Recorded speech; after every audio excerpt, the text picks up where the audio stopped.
Welcome back to the channel, everybody. I'm Lady Nyca, and with this week's episode of the Have and Have Nots. This is season 6, episode 6 from the 70s. And we open up with Hannah overhearing what Mitch was telling Benny about Jim is the one that had him attacked and stabbed. She wanted confirmation from Mitch, and he gave it to her child. It's true, and I know because my family connected is what he said. Hannah told Benny Jim will be handled, but not by him, by her. And she storms out of the house. Now, Benny know his mama, so he knows she headed over to the Cryer's house. Although she's still, he's still hurting, he gets Mitch to help him try to move because he got to go over to the Cryer's house and try to stop the destruction that is known as Hannah. Notice Mitch wasn't going to try to go and stop Hannah by himself like Benny originally asked him to. Child, he don't know what to do with Sister Hannah, so he left her alone. Now, he'll ride with Benny to go deal with his mama, but he wasn't finna deal with her. Now, over at David's house, he on the phone with someone, and I guess that's that guy that he had asked Jim to have call him, the Benji dude. Well, child, he on the phone with them telling him that he wants a clear message sent to Justin to stay away from his son, and he wants it done immediately. Downstairs, Madison tells Jeffrey that his dad want to see him. So he want to know, did you tell him? Madison said he just want to see you, and he begging him to just go talk to his daddy. Jeffrey accused Madison of wanting David to be brought into the fold to keep him, to help him and get closer to Jeffrey, right? Child, that's some bull. He tell him that your dad is a nice guy and he want to help you, and really, Jeffrey, you're in over your head. David must have heard them talking because he calls for Jeffrey to come up to his rooms. So he go in there and he's trying to act like nothing happened. David told him it's okay to allow, it's okay, and it's not okay for Justin to just, point lasers at his head and to be so threatening. And overall, he ain't here for Justin, right? And I like the fact that David did not throw Madison under the bus. Now, we all know Madison did tell David about what went on. But when it came time for him to tell Jeffrey how he found out, he just told him, it's surveillance cameras all around this place. So I saw it. So he tells Jeffrey, basically, I'm going to be handling Justin for you. I'm going to send a clear message to leave you alone. Jeffrey has to go then and apologize to Madison for accusing him. Then Jeffrey tells dude that even though his dad said that he didn't tell him, he know he did. So now that's a strike. And he only got 2 left. Jeffrey is in his feelings. Now help me, because I'll be damned if Jeffrey don't sound like he got Stockholm Syndrome. Justin has done a lot to Jeffrey. From handling him, doing that arrest, funneling him up, fighting him, threatening him. Child. And in the book of Jeffrey mind, he don't see that as a big deal. He thinks he can handle Justin's. He was just real life mad at Madison for recognizing the danger and speaking on it. I felt kind of bad for old Madison. Seemed like a nice guy. Now, over at the hotel, RK and Rocco talking. He telling him about Veronica and how she tried to gritball him last week. And he upset. Then he notices Justin sitting in the bar area, and he want Rocco to go take his order because he don't want to have no dealings with him. But Rocco said, hell no. So RK go over there to take his order, and he wants a drink. RK say he'll get it. He tell him, no, make it room service. He want this boy to get a room and send a drink to the room and come up there with him. In other words, it appears he's trying to fill this boy up yet again. And RK is not with the shit. He is not gay and he don't want to play. But Justin is threatening him, saying he going to tell his manager. So he tell him, look, go ahead and do what you do. Make your next move your best move. So he goes to tell Broderick that RK's got this long rap sheet. Broderick acts like he didn't know anything about it and calls RK to the back. RK explains that Justin is a cop that felt him up and that he wants him to get a room so he can try it again. So Broderick said, make nice. We don't need all of this drama around our operation. Arcade's like he can't believe he really want him to do that. So he returns to Justin and says he's about to be fired because they allegedly are looking for his background, looking it up, and he'll be out of a job soon. And Justin said, "Well, accommodate me." Rocco was stuck like hell, and then here came the devil wearing a red Prada dress, child. Veronica comes to the rescue, sorta. She gets under Justin's skin, She tells RK to get her coffee. He does it, but he refuses to pour it. Veronica says she saw his wife. That's what she telling Justin. Says she looked all sad and stuff, and I walked up to her and told her something. You want to know what I told her? What did you say? She said I told her to hold her head up. She not the first woman to be duped by a flaming homosexual. Child, she informs Justin that from word on the curb, and my sources say that, you being investigated. There's possible charges coming for you based on misconduct. Now remember, RK still standing there because she told him to don't leave. He confirms that Justin do be doing some misconduct in his arrests, when he arrests men and whatnot, especially ones he find attractive. Veronica asked if he would be willing to testify against Justin, and he said yes. So now Justin is mad. Baby, he gets up to walk away, and Veronica say, "Walk, bitch, walk. Walk, bitch, walk. Yes, hunty." Afterwards, she asks RK if Justin really did that to him. And he said yes, and she said okay. One down, one to go. She already know Justin was Jeffrey's arresting officer as well, so a case is building up against Justin. Veronica tells RK that she came to apologize to him for about to gritball him, and she said actually what I did was an act of love. It's from the 70s. He didn't like it. He tell her he ain't coming back to her house. She said she cool with that. But see, she came to have his ass arrested because there was two men sitting in there for stealing her jewelry. He tried to say he ain't do it. She let him know he on surveillance. So he finally admitted he did do it and that he took it to the pawn shop. She said, let me tell you something. You better go get my shit out of there. And I mean now, you're going to be going to jail.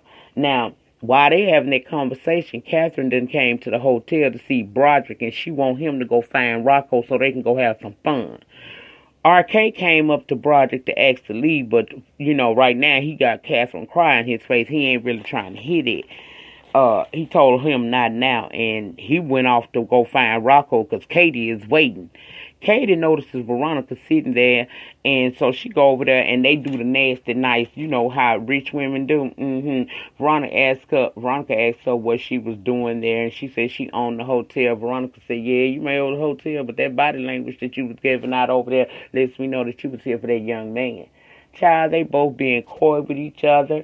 Veronica throwing slurs about her fucking Broderick and killing DA girl. She throwing up David and the explosion and basically how she knows Veronica is responsible. She says she hoped the FBI can find the person or said persons that did that, basically saying it was Veronica. Veronica say, yep, I hope they do.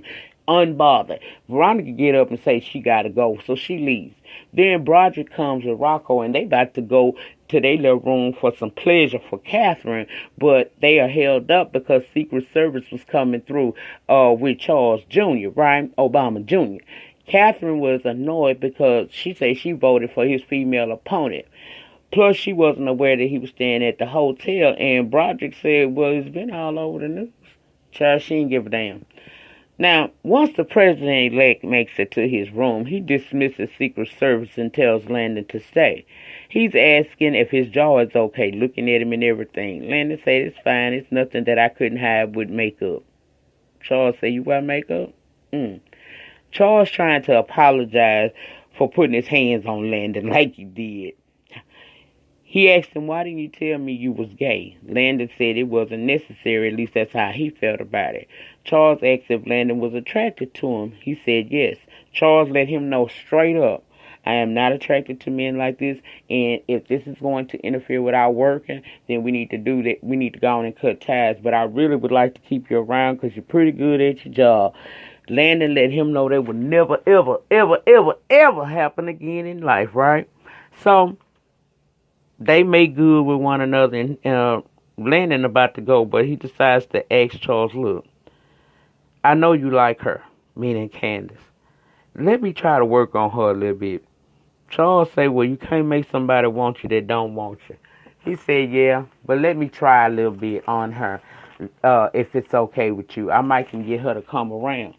So he gives him permission to, try to go talk to and see if he can make some snap with him. So he gonna work on Candace for old Charles. Jeffrey still talking to Madison, still not talking to Madison.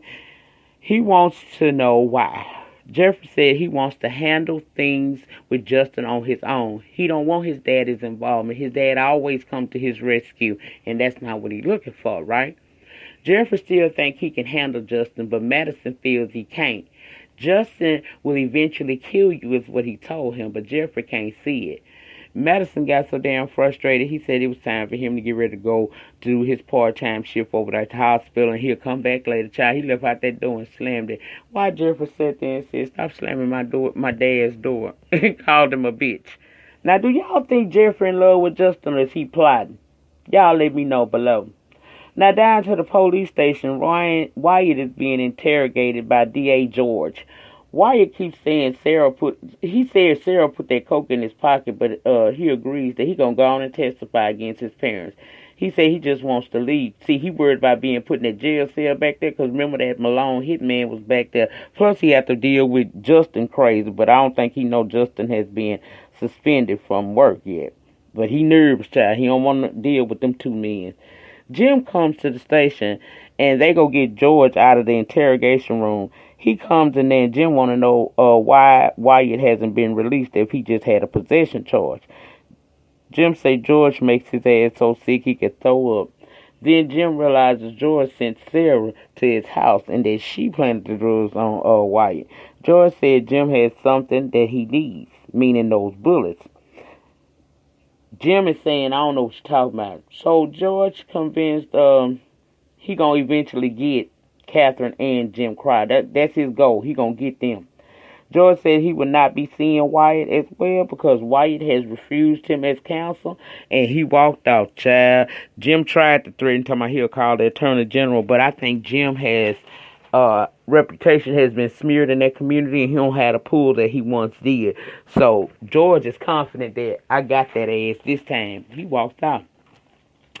Then we see Hannah that made it over to the criers, and the current maid is asking, she asking the current maid if anybody's there. The lady said no. She even asked Hannah about a cleaning tip, but Hannah wasn't going to give it to her and said that it wasn't her problem, but she want to sit there and wait, and she just, she'll sit there and wait and just be quiet, and old girl can go about her job. Candace comes to the criers as well. Hannah want to know why you here. Child, Candace done sat her ass down and kicked up her feet on them folks' couch waiting. Meanwhile, the maid then got on the phone and informed Jim that they both were there, so he on his way. She let them know Mr. Crier on his way. Over to Justin's, child. Knock, knock, knock. It's this dude with a delivery of flowers. From who? Jeffrey. Child, Justin is so insecure in his homosexuality, he paranoid, trying to explain to the delivery man that it ain't what he think. Yes, it is, you gay. Anyway, he goes back to go get some coins to get a dude a tip. Child, when he turned around, it was 4 guys in that house, and they began to whoop that ass. They beat his ass. Do you understand me, family? They beat his ass. So that's where it pretty much cut off. Next week, we're going to see Hannah get body with that damn Jim. She's going to end up slapping the shit out of him. Child, David going to go talking to Veronica. I know it's some bullshit because he talking about he want to apologize. That man don't feel no way apologetic to that woman for all she's done. But it looks like the season is heating up, guys. I'm really excited about it. I do apologize for those of you who like to listen to or watch me as I do my Real Housewives of Atlanta reviews. I did not do one this week because I was not moved to do so. Plus, I had some other personal family stuff going on, so I'll pick it up again this coming Sunday.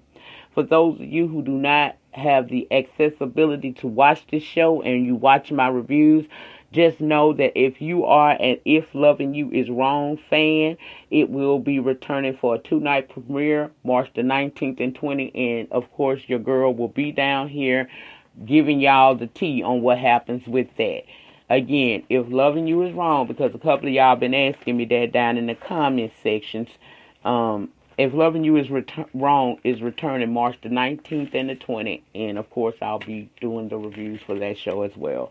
That's it. That's all. Remember, the depth of your struggle will determine the height of your success. In the meantime, in between time, please remember to rate the video. Comment down below in the comment section. Let me know, do you think that Jeffrey got Stockholm or Jeffrey just like playing with fire and don't realize he about to get burned? Let me know down there in that comment section. Subscribe to my channel if you have not already, and welcome to the new subscribers I have and my returning subscribers. Y'all are still, everybody is welcome, welcome, welcome.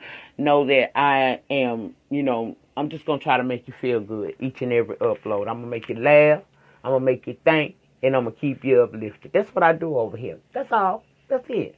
See you guys on, what's my next review? Black Ink Crew. See you guys tomorrow. Peace.